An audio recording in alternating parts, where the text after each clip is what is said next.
Let's learn how to make grilled zucchini salad. Place 4 zucchini in a bowl and drizzle with olive oil. Sprinkle a teaspoon of cumin on top.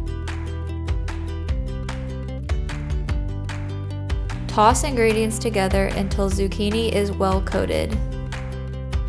Heat a griddle until hot and add zucchini in batches. Grill zucchini for 4 minutes each side. Place zucchini back in a bowl and add minced garlic and salt and pepper to taste. Add lemon juice, tarragon,